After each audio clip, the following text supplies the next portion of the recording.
ఆకాశాన్ని తాకేలాగా భవనాలకు వైపు, ఊపిరాడనివ్వని వాహనాల పొగ ఇంకోవైపు, పారిశ్రామిక వాడల పెరుగుదల ఒకవైపు, మొత్తం కలిసి గ్రేటర్ హైదరాబాద్ కాలుష్యంలో మునిగిపోతోంది. ఎయిర్ క్వాలిటీ ఇండెక్స్ 350కి పైనే పాయింట్స్ నమోదవడం ఆందోళన కలిగిస్తోంది. భవిష్యత్తుపై భయాన్ని పెంచుతోంది. మరి కాలుష్యాన్ని కంట్రోల్ చేయలేమా? పొల్యూషన్ కంట్రోల్ బోర్డు ఏం చెప్తోంది? Telangana pollution control board latest గా రాష్ట్ర వ్యాప్తంగా పలు హాట్స్పాట్లు గుర్తించింది. మరీ ముఖ్యంగా గ్రేటర్ హైదరాబాద్ లో పరిస్థితి చాలా దారుణంగా ఉందని, డేంజర్ బెల్స్ మోగిస్తుందని చెప్తోంది.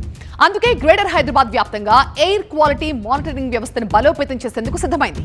అయితే ఇప్పటిదాకా నేషనల్ క్లీన్ ఎయిర్ ప్రోగ్రామ్ లో భాగంగా రాష్ట్రంలో 14 CAAQMS అంటే continuous ambient air quality monitoring systems పనిచేస్తున్నాయి. మాన్యువల్ గా మరో 40 స్టేషన్లని స్టేట్ పొల్యూషన్ కంట్రోల్ బోర్డు నిర్వహిస్తోంది. అయితే పెరుగుతున్న ఈ కాలుష్య తీవ్రత దృష్ట్యా మరో 13 కొత్త స్టేషన్లు ఏర్పాటు చేసేందుకు రాష్ట్ర ప్రభుత్వం సిద్ధమైంది. దానికి సంబంధించి ఇప్పటికే కేంద్ర కాలుష్య నియంత్రణ మండలికి ప్రతిపాదనలు కూడా పంపింది.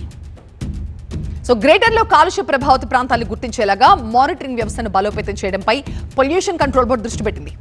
ఆఫీస్లో కూర్చుని ఎక్కడ కాలుష్య తీవ్రత ఎక్కువగా ఉందో చాలా ఈజీగా గుర్తించేలా ఈ నయా మానిటరింగ్ స్టేషన్ ఉపయోగపడతాయి. ఈ టెక్నాలజీని ఫ్రాన్స్ నుంచి తీసుకురాబోతున్నారు.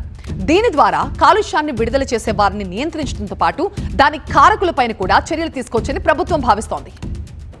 హైదరాబాద్, నల్లగొండ, సంగారెడ్డి ఈ 3 ప్రాంతాల్లో ఎయిర్ పొల్యూషన్ ఎక్కువగా ఉంది అంటున్నారు పొల్యూషన్ కంట్రోల్ బోర్డు అధికారులు.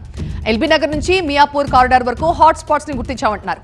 నయా టెక్నాలజీతో వస్తున్న 13 స్టేషన్స్ తో పొల్యూషన్ ని కంట్రోల్ చేయడం మరింత ఈజీ అవుతుందని చెప్తున్నారు. తెలంగాణలో 3 నాన్ అటైన్మెంట్ సిటీస్ అంటే ఏవైతే సిటీస్ గాలి యొక్క నాణ్యత పడిపోతుందో అట్లాంటి 3 సిటీస్ని central pollution control board identify చేసింది. అందులో ఒకటి హైదరాబాద్ ఇంక్లూడింగ్ పటాన్చెరు, 2 వచ్చి నల్గొండ, 3 వచ్చి సంగారెడ్డి.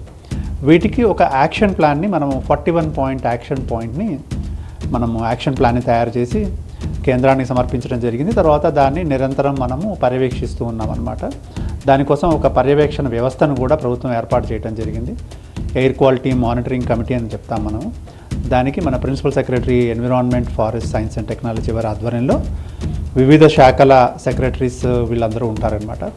సో వాళ్ళ పర్యవేక్షణలో ఈ యాక్షన్ ప్లాన్ ఇంప్లిమెంటేషన్ నడుస్తూ ఉందన్నమాట. బట్ 13 మనం అడిషనల్గా పెడుతున్నాం అన్నది వాస్తవము. ఇది మన ప్రభుత్వము తెలంగాణ కాలుష్య నియంత్రణ మండలి వారి సొంత ఫండ్స్ తోటి ఏర్పాటు చేయడానికి అని చెప్పి ఒక నిర్ణయం తీసుకోవటం జరిగింది. సో దీనికి సంబంధించి టెక్నికల్ స్పెసిఫికేషన్స్ వాటిని మనము సెంట్రల్ పొల్యూషన్ కంట్రోల్ బోర్డు వారిని అడిగాము మనము. సో వారి నుంచి సమాచారం అందగానే మనము ఈ టెండరింగ్ ప్రాసెస్ అది స్టార్ట్ చేస్తాం.